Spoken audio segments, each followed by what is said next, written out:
Médico geriatra, doutor Belísio Neto. Doutor Belísio, seja bem-vindo aqui ao nosso Panorama 95. Bom dia. Bom dia, Marcos. Bom dia a todos os ouvintes, internautas. Uma satisfação imensa, mais uma vez, mais uma terça, a gente participar aqui do check-up no rádio. E o nosso tema de hoje é fadiga e fraqueza no idoso. Qual é a diferença? Muito bem, Marcos. São praticamente dois sinônimos, né? A fadiga e a fraqueza. A fraqueza assim, tecnicamente, é a falta de força, né? A fadiga é aquela falta de coragem, aquela falta de energia. Mas se misturam as duas coisas, as pessoas elas relatam para nós como sinônimos, né? Então, a ideia é mais a gente entender que ambos, fadiga, fraqueza ou falta de coragem, falta de energia, elas não são normais do envelhecimento. As pessoas entendem que idoso é para, tô ficando velho, tô ficando mais fraco, tô assim, tô assado. Não faz parte do envelhecimento normal a gente ter fadiga, fraqueza. A gente tem que entender que envelhecer não significa você perder mais do que a gente deve perder teoricamente com a idade. Você perde algumas coisas, outras você tem que preservar. A ideia do envelhecimento saudável é que a gente consiga se imaginar com 90, com 100 anos, bem, sem perdas, sem estar numa cadeira de roda, que a gente consiga fazer, por exemplo, o que a Rainha Elizabeth ainda vinha fazendo. Então, sentir fraqueza, sentir fadiga, sentir falta de energia é um sintoma que coincide com várias doenças, pode ser causado por várias doenças ao mesmo tempo. Não existe uma doença específica que cause isso, não. A começar do próprio descondicionamento. O idoso ele começa a andar menos, começa por uma dor, por uma alteração do equilíbrio, porque está com alguma doença, ele começa a gastar menos energia, ele começa a ingerir menos alimentação, e aí ele começa a ter sintomas de fadiga. Uma outra causa importante para fadiga, fraqueza nos idosos, são doenças, Marcos, e aí abre-se um parênteses bem grande para depressão. Por incrível que pareça, a depressão é uma doença que causa muita fadiga, causa muita falta de energia. A anedonia clássica ela pode ser. E a depressão nos idosos, como a gente já tratou em outros programas, ela vem mascarada, ela vem com sintomas físicos e a fraqueza é um deles. Ela não vem com a melancolia clássica da depressão. Então, doenças como depressão causam fraqueza, causam falta de energia e ao serem tratadas o indivíduo restabelece a sua saúde. Porque imagine se você continua com aquela fraqueza, continua com aquela falta de coragem, você vai andando menos, você vai enfraquecendo mais ainda, eu sempre digo, vai atrofiando mais ainda, e isso tende a piorar, tende a levar o paciente a uma síndrome clássica que a gente conhece como síndrome de fragilidade, é um estágio mais avançado da perda de vitalidade do indivíduo idoso. Outras doenças podemos relatar, por exemplo, doenças na tireoide, o hipotireoidismo. Obrigado, Boa. Onde eu vou falar de desidratação, que Boa não deixa eu ter fraqueza porque ela me hidrata aqui.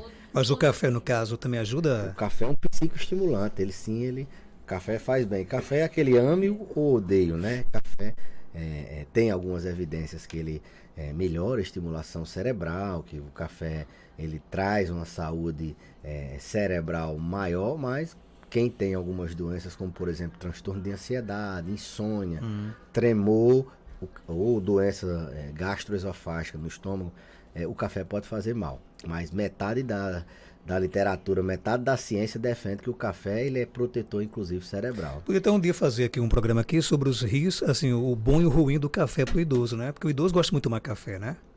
Mas assim, o café é como o ovo, Marcos. Uma época o ovo a gema faz mal, outra época a gema não faz mal, sai um trabalho.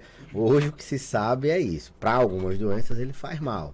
Quem toma muito café tem mais ansiedade. Se ele tiver ansiedade, ele piora. Quem toma muito café, ele tem níveis de hipertensão, níveis pressóricos maior. Quem toma muito café, e tem transtorno do sono, ele piora tremor, piora tontura. A gente fala muito de tontura aqui. Mas o café, para quem não tem isso, ele pode ser benéfico. Ele é um psicoestimulante, ele melhora a sua memória, ele protege, na verdade, sua memória ele tem benefícios também.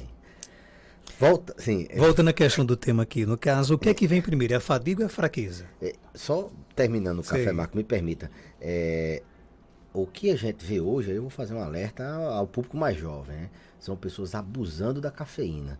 Elas industrializam a cafeína. Esses dias, um amigo meu, médico, fez uma arritmia, foi bater no hospital, um amigo nosso em comum, inclusive, que é quase a vaquinha pro brejo, tomando os famosos pretém com altas doses de cafeína. Gente que toma 3 vezes ao dia 300 miligramas de cafeína, isso aí não é. Isso é um arritmogênico muito. Então você pode ter problemas. Então, não abuse, não tenha problemas com a cafeína industrializada em altas doses. Saiba tomar com moderação também. Mas só para explicar, no caso, quando você fala em cafeína, no caso, não é a cafeína que vem no café. Não, porque a que vem no café, Marcos, são doses muito baixas. São doses normais, eu diria. O dos suplementos é que são doses muito altas, né? Então, cada vez mais as pessoas querendo um a mais, e aí tentam acabar com a fadiga usando cafeína, Red Bull, outros psicoestimulantes, e isso é prejudicial à saúde. Isso induz a arritmia, pode você ter uma morte súbita sem falar em anabolizante, essas coisas, né? Inclusive, a gente vai agora, você me convida a entrar num tema bem interessante, que é justamente essa questão do crescimento de idosos que têm aderido a estimulantes. Né? É perigoso isso? Assim, Marcos, estimulantes, eu entendi sua pergunta como se fosse suplementos, né? O idoso, ele tem uma necessidade de proteína maior do que o adulto jovem, certo? Então, a quantidade de proteína que o indivíduo idoso necessita, ela precisa ser maior. Então, a gente tem que oferecer na dieta um nível maior. E o idoso, ele tem uma perda de massa muscular, chamada sarcopenia, que não é natural do envelhecimento, mas ele tem uma predisposição a perder mais músculo. Então, o idoso que a gente orienta a atividade contra-resistida, por exemplo, a musculação, o pilates, a gente tende a recomendar uma suplementação proteica. Logicamente que tudo orientado pela nutrição, mas via de regra os suplementos alimentares para os idosos, eles visam repor ou manter um nível de proteínas no organismo que sejam suficientes para que ele possa não perder massa muscular. Então, isso geralmente a gente encontra em suplementos industrializados, à base de whey protein, por exemplo. É uma proteína muito utilizada não só pelos atletas, mas também pelos idosos para preservar a massa muscular. O psicoestimulante, não. Essas cafeínas, esses pré-treino, não. Idoso não, a gente não recomenda via de regra. No máximo, a gente utiliza um suplemento à base de whey, né, que tem bastante leucina ou HMB, são suplementos específicos para a gente frear a perda de massa muscular ou para a gente repor, a gente hipertrofiar aquele músculo, ganhar força, ganhar massa naquele idoso que possa estar precisando de massa. A gente sabe que força, aliás, músculo e força na terceira idade são vida. O idoso que tem músculo, o idoso que tem força, ele tem mais vida, ele cai menos, ele infarta menos, ele vive mais, ele tem menos estresse. Então, o foco na terceira idade é força e massa muscular. Voltando à sua pergunta, que eu não esqueci não, o que veio primeiro se é a astenia ou a fraqueza. Como eu falei, tecnicamente são conceitos diferentes, sabe, Marcos? A astenia é a falta de coragem, a fadiga, na verdade, ela se confunde com a astenia, que é a falta de coragem. Já a fraqueza, ela é uma perda de força. Você mede a força do indivíduo. Na pré-consulta lá na geriatria, a gente tem um dinamômetro que mede a força da mão. Então ela dá uma ideia de força. E tem outras formas da gente medir a força nas pernas, a gente tem graus de força. Quando você perde força, ele tem fraqueza. Quando ele perde energia, ele tem fadiga. Geralmente o que vem antes é a fadiga. Entenda, eu até coloquei de maneira talvez inadequada a palavra fraqueza, porque fraqueza remete a doenças neurológicas. Aqui é mais senso comum. O idoso, ele traz a queixa de fraqueza, embora ele tecnicamente não tenha uma fraqueza por falta de força muscular. Ele tem a fadiga, ele tem a falta de energia, ele tem a falta de coragem. E como eu falei, doenças podem justificar, o sedentarismo, a falta de mobilidade pode justificar doenças, como eu falei, depressão, doenças na tireoide, alterações no nível de vitaminas, está se cada vez mais diagnosticando deficiência de vitamina B12 nas pessoas, e isso causa fraqueza, causa fadiga. A anemia é uma queixa, uma causa importante de fadiga. Medicamentos podem causar fadiga, fraqueza. Então, no paciente idoso, a gente tem que sair atrás dessas causas, porque ele chega simplesmente, doutor, estou me sentindo fraco, cansado, e ele relaciona muitas vezes a comida. Mas você está comendo bem? Pior que eu estou comendo bem, mas estou cansado. Ele acha que só o que dá fraqueza é se alimentar pouco, e na maioria das vezes não é. Dá também, mas na maioria das vezes não é. Às vezes é uma recuperação de uma virose, ele se internou e está saindo do hospital e está com a sensação de fadiga, de fraqueza. E por outras vezes, essa falta de energia, ela é causada por doenças que a gente vai conversando, vai detalhando, vai examinando e percebe que o paciente tem aquela doença. Antes de ir aqui para o nosso WhatsApp, tem a pergunta aqui da nossa querida Joelma de Souza, ela que está na idade do condor. Não é isso, Joelma? Bom dia. O que é isso, a idade do condor? Tudo aparece dor. Rapaz, isso é uma queixa, isso é uma expressão preconceituosa. Olhe. De etarismo. Olha aí como as coisas estão aqui. Não, mas isso tem se trabalhado Vamos bastante, decifrar então, de que o idoso, a gente tem que, a década do envelhecimento saudável, ela prega exatamente que a gente tem que se imaginar com 90 anos independente. Essa história de que a gente vai chegar aos 90, aos 80 dependente, isso é uma cultura nossa. Isso aqui não é preconceito, né? Porque a gente foi acostumado... Já é uma reclama de dor todo tempo todo, uma brincadeira, então. Mas não é normal. Ter dor não é normal, a gente já disse várias vezes. Você pode ter com dor com 30, com 40, por exemplo, eu tô todo dolorido aqui, mas porque eu fiz um treino mais intenso ontem, entendeu? Mas o idoso, ele tem uma maior predisposição à dor, por isso que as pessoas confundem a idade com dor. Mas nesse caso não é preconceito, é realidade, viu? Vamos lá, Condor, bom dia. Sim. Eu não sei quem é que reclama de dor aqui, né? Doutor Belício, quando o senhor fala essa questão, quando o idoso ele reclama de falta de coragem, já é um sinal de alerta? É porque está acontecendo algo? Boa pergunta, Joelma. É um sinal de muito alerta. Idoso que está fraco, sem coragem, você tem que acender todos os alertas. Da mesma forma que a gente acende o alerta quando um paciente hipertenso tem uma dor no peito, fica com medo de ser um infarto. Idoso que perde funcionalidade, ou seja, ele está andando mais devagar, ele está mais sem coragem, ele está mais fraco, ele está querendo comer menos. Esse é um sinal de vitalidade importante. Esse idoso, mais cedo ou mais tarde, ele vai sofrer uma queda, vai fraturar. Esse idoso, mais cedo ou mais tarde, ele vai demenciar. Mais cedo ou mais tarde, que eu digo assim, em pouco tempo, ele vai ter uma infecção, porque a imunidade dele vai estar mais baixa, ele não vai conseguir se recuperar. Então, para quem tem seu pai, sua mãe, seu avô, sua avó, observe se ele está andando mais devagar, se ele está mais fraco, se ele está se queixando muito de exaustão, de fadiga.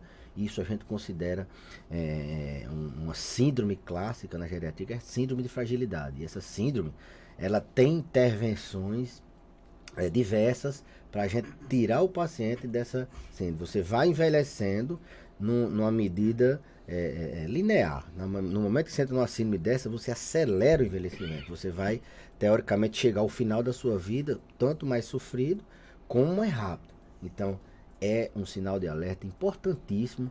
A fadiga, a fraqueza, a desenergização saiu, a lentificação da marcha, pouca coragem, comer menos, se qualquer coisinha ele está exausto, ele não quer fazer porque queixa-se bastante de fadiga.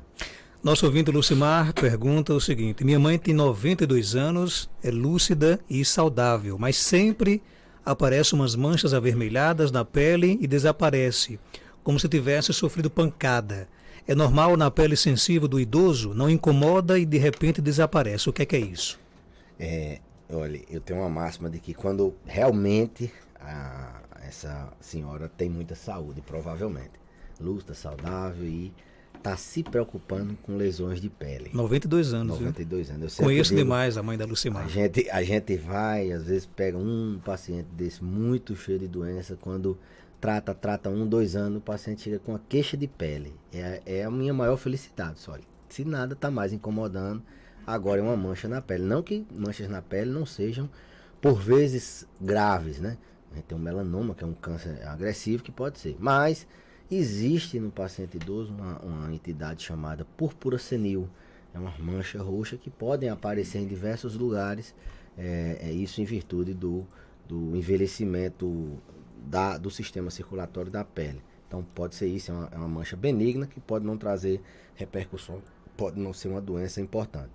Outras vezes são equimoses secundárias, ou seja, são manchas roxas secundárias ao uso de alguns medicamentos, como por exemplo, medicamentos que afinam o sangue, classicamente, assim, popularmente conhecidos, AS, clopidogrel, anticoagulantes, medicamentos que são utilizados para o coração, eles podem desencadear o aparecimento dessas manchas. Eu sempre digo a meus pacientes, ainda bem que está aparecendo, porque é sinal que você está tomando o remédio e ele está fazendo efeito. Lógico que não seja em grandes proporções, mas são, nos dois casos, manchas, a depender do tamanho, a depender da localização, da frequência com que acontece, são manchas aparentemente benignas. Você pode usar uma compressazinha de gelo, alguma pomadazinha que possa desaparecer, e se não incomodar, fique tranquilo, mas nunca deixar de mostrar um médico de pele ou um médico generalista. Outra pergunta aqui no nosso WhatsApp, a Lucimar, ela apenas complementa que a mãe dela só toma Malena de 20 miligramas, não toma outro medicamento. Pronto, o Malena ele não está implicado nesse tipo de aparecimento. Ela pode ficar tranquila. Pode ficar tranquila, mas se quiser tirar uma foto, mandar, a gente vê no WhatsApp, dá mais uma garantia, porque mancha sem ver, a gente fica... Mais perguntas aqui no nosso WhatsApp. Doutor Belísio, no caso de uma pessoa jovem que está fazendo academia para ganhar massa muscular, qual profissional deve prescrever o uso de whey protein que o doutor mencionou agora? Nutricionista ou nutrólogo. Ou posso iniciar por conta própria? Olha, assim, assim, é uma coisa que não tem tantas contraindicações, a não ser que a pessoa exagere, sobrecarregue seu rim com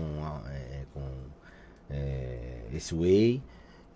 Tem muita gente que utiliza mesmo sem orientação nutricional, mas o ideal é ter a orientação nutricional, porque eles avaliam o risco de você colocar o seu rim em um risco de agressão, porque são proteínas, já são tóxicas para o rim, elas sobrecarregam, sabe? Quando a gente toma suplementos à base de muita proteína, ele pode sobrecarregar o rim. Então eu recomendo sempre ter uma orientação da nutrição, ou do nutrólogo, ou do médico especializado em medicina esportiva, ou do endocrinologista, ou mesmo do seu médico de confiança, do generalista, do posto de saúde, que hoje a gente minimamente, todo mundo sai da faculdade com esse conhecimento. Mas idoso, mesmo ele tendo a função renal um pouquinho mais limitada, a gente ultimamente a tendência é a gente cada vez mais prescrever esses suplementos e orientar a atividade de força, resistência, atividade contra-resistida, a musculação. Dentro dessa afirmação do senhor, então tem que tomar cuidado, né? E é preciso essa orientação médica, porque muitas vezes as pessoas tomam chás de forma aleatórias, às vezes suplementos de forma aleatórias, esquecendo que às vezes pode beneficiar algo e pode prejudicar, por exemplo, como o senhor acaba de dizer, os rins. E a gente não pensa nisso nos rins, no fígado. O pessoal que gosta de coisa da natureza, né? Não, vou tomar um chá, um suco, o doutor não gosta de remédio. Mas o que é que acontece no paciente idoso? O paciente idoso, ele já tem uma metabolização, ou seja, ele metaboliza os medicamentos, a absorção, a excreção, a gente absorve, metaboliza o medicamento e a gente excreta pela urina, pelas fezes, além de distribuir no organismo. Então, todo esse sistema no paciente idoso, ele é um pouco alterado. O idoso, ele é mais vulnerável a reações adversas a medicamentos. Ele é mais vulnerável a você iniciar um medicamento e não dá certo, por causa que ele tem um sistema farmacológico, farmacodinâmico, farmacocinético envelhecido. Quando o paciente é idoso, isso é estatística, a incidência do uso de muitos medicamentos é maior. Então, mais da metade da população, por exemplo, americana, toma mais de 3 medicamentos, né? Então, isso é natural porque eles têm uma incidência maior de doenças degenerativas. Então, um paciente que tem risco de reação adversa a qualquer remédio. Ele usa muito medicamento. Teoricamente, tem doenças degenerativas, a gente está sempre preocupado com a polifarmácia. E ainda ele faz automedicação, por mais que seja um chá, por mais que seja um medicamento que o vizinho passou, polivitamínicos, a gente vê no dia a dia aí as pessoas tomando vários polivitamínicos que foram vendidos com a promessa disso ou daquilo, e esquece que ele está tomando outros medicamentos. E isso há, como o Jaime falou, há uma interação entre eles, no organismo mais vulnerável à reação, num paciente que já toma outros medicamentos, então eles podem atrapalhar o efeito do medicamento que você está tomando para o coração, eles podem aumentar o efeito de você ter uma reação pelo efeito maior, muitas vezes até anular. Vou dar um exemplo, aquele chá verde, né, que as pessoas costumam usar muito, ele pode dar doença no fígado. Tem gente que faz transplante de fígado de tanto tomar chá verde. São vários os exemplos. Tem alguns medicamentos que são tidos como naturais, que eles causam sangramento, eles facilitam. Você é um paciente que a gente falou agora das manchas roxas. Tem muito paciente tomando AS porque teve infarto, teve AVC, ele se soma um medicamento que facilita sangramento, ele sangra o estômago, sangra o cérebro. Então, muito cuidado com a vitamina C. Como é o nome da vitamina C? Ácido ascórbico, é um ácido. Então, quem tem doença no estômago vai tomar um ácido para...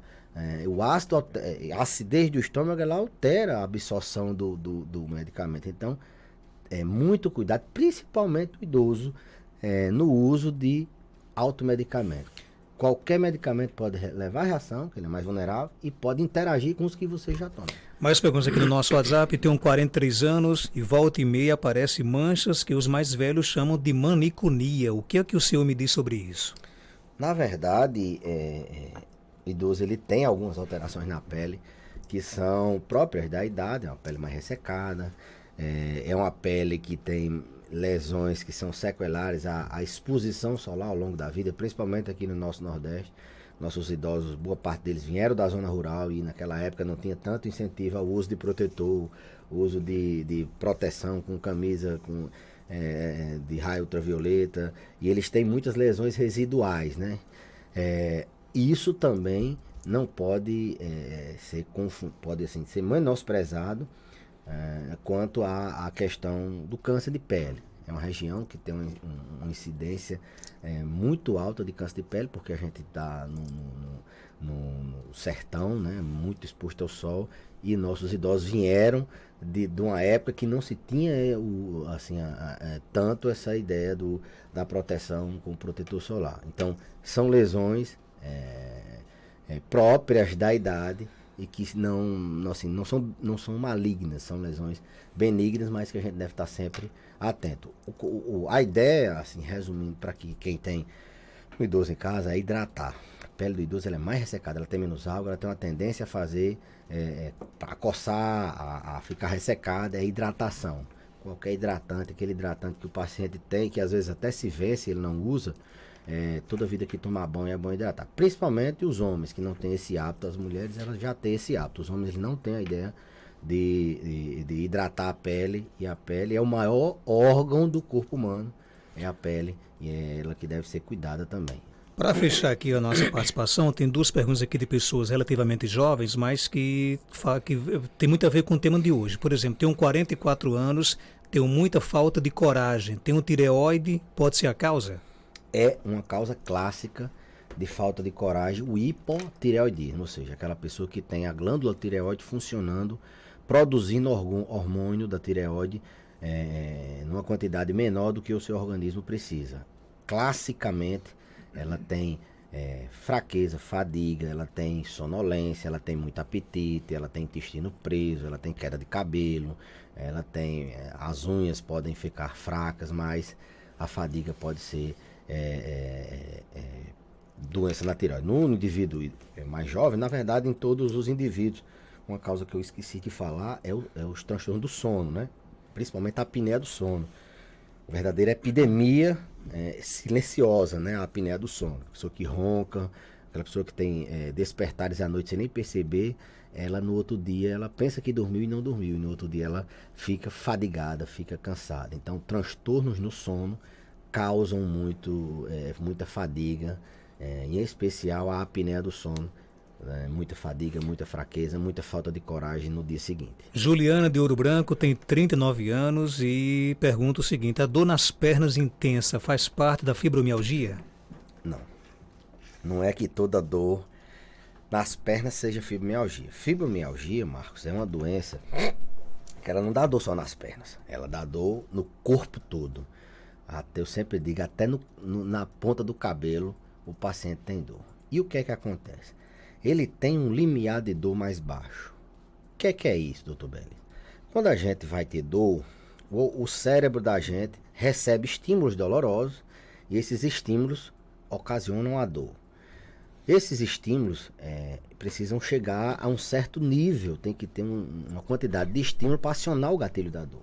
O paciente que tem fibromialgia, Marcos, ele tem um gatilho de dor mais baixo, ou seja, os mínimos estímulos para a dor, ele sente dor. Então a fibromialgia, grosseiramente é isso, ele tem mais facilidade de ter dor, ele é mais sensível a ter dor. Por isso que ele tem dor em áreas que ninguém tem dor. Ele tem dor no couro cabeludo, ele tem dor na perna, ele tem dor nas costas, na pele. Então o paciente que tem fibromialgia, ele tem dor por tudo que por várias partes do corpo. Mas a fibromialgia, ela só pode ser diagnosticada quando a gente afasta outras causas. E como é uma dor localizada nas pernas, a gente tem que procurar as causas mais comuns de dor nas pernas, né? Tem que procurar doenças osteoarticulares, doenças circulatórias, a gente tem que procurar doenças neuropáticas, para a partir daí a gente ter uma suspeita de fibromialgia. O paciente que tem fibromialgia também tem um sono não reparador, é clássico. Ele dorme várias horas e ele não acorda restaurado, ele não acorda com as baterias recarregadas. Então é mais um fator, mais um sintoma que o paciente com fibromialgia que ele tem. E ele ainda tem associado a isso muitos transtornos do humor. Ele tem depressão, ele tem ansiedade. Então é esse perfil de paciente que vai ter essa doença que é exatamente a menor. Ele tem uma maior sensibilidade à dor, ou seja, a qualquer gatilho de dor, ele tem dor. E as dores, quando são acionadas por estímulos maiores, se tornam mais intensas. Então ele tem mais facilidade de sofrer com o estímulo doloroso. Mas é importante dizer, é aquele paciente que não tem doença física que justifica aquela dor.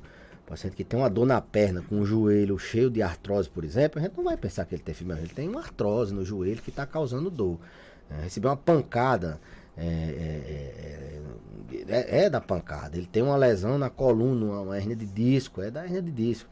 Ele tem uma lesão no ombro, do ombro. Então a gente tem que afastar outras causas para poder confirmar. Isso não significa também que ele pode ter as duas coisas, não. Ele pode ser um paciente de fibromialgia que tem uma artrose também. Então, existe muitas síndromes dolorosas nos pacientes idosos que aparentemente são síndromes dolorosas, como Jama disse, da idade, mas são doenças e que precisam ser tratadas. E a dor é sempre uma urgência. A gente tem que tratar, a gente muitas vezes subvaloriza, acha que é do condor, é da idade. A gente tem que perguntar se o paciente tem. Ele tem muita dor, mas ele não quer valorizar. Ele veio, não, doutor, eu vim aqui para cuidar dessa mancha, você está perguntando se eu tenho dor. Dor é urgência, tem que ser tratada. Doutor Belísio, obrigado por sua participação. Eu que agradeço, Marcos, Joelma, Geraldinho, e até a próxima terça-feira, se Deus quiser. 7h59.